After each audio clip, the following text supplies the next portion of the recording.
പക്ഷേ ഈ ചാനൽ തുടങ്ങാൻ എനിക്ക് മറ്റൊരു കാരണം കൂടിയുണ്ട്. എൻ്റെ ജീവിതത്തിലെ ഏറ്റവും വലിയ ഇൻസ്പിരേഷൻ എൻ്റെ അനിയത്തിയാണ്. അവൾക്കിപ്പോൾ ഏകദേശം 23 വയസ്സായി. അവളൊരു ഇൻ്റലക്ച്വൽ ഡിസബിലിറ്റി ഉള്ള ഒരു കുട്ടിയാണ്. അവളെ വളർത്തുന്ന കാലഘട്ടത്തിൽ എൻ്റെ ഉമ്മയും ഉപ്പയും അനുഭവിച്ച ടെൻഷനുകൾ, സംശയങ്ങൾ അതൊക്കെ ഞാൻ നേരിട്ട് കണ്ടതാണ്. അന്ന് ഇതുപോലെ പറഞ്ഞു തരാൻ ആരും ഉണ്ടായിരുന്നില്ല. അവളാണ് എന്നെ ഒരുപാട് കാര്യങ്ങൾ പഠിപ്പിച്ചത്.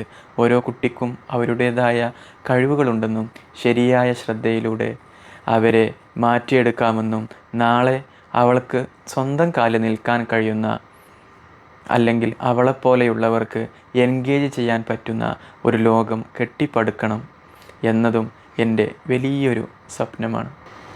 പലരും ചോദിക്കാറുണ്ട്, ടോയ്സ് വെറും കളിപ്പാട്ടങ്ങളല്ലേ, അതിനെന്തിനാ ഇത്ര സീരിയസ്നെസ് എന്ന്. എന്നാൽ ഞാൻ മാത്രം പറയുന്ന കാര്യമല്ല. ലോകം കണ്ട ഏറ്റവും 3 വലിയ പ്രതിഭകൾ കുട്ടികളുടെ കളിയെക്കുറിച്ച് പറഞ്ഞത് എന്താണെന്ന് നോക്കാം.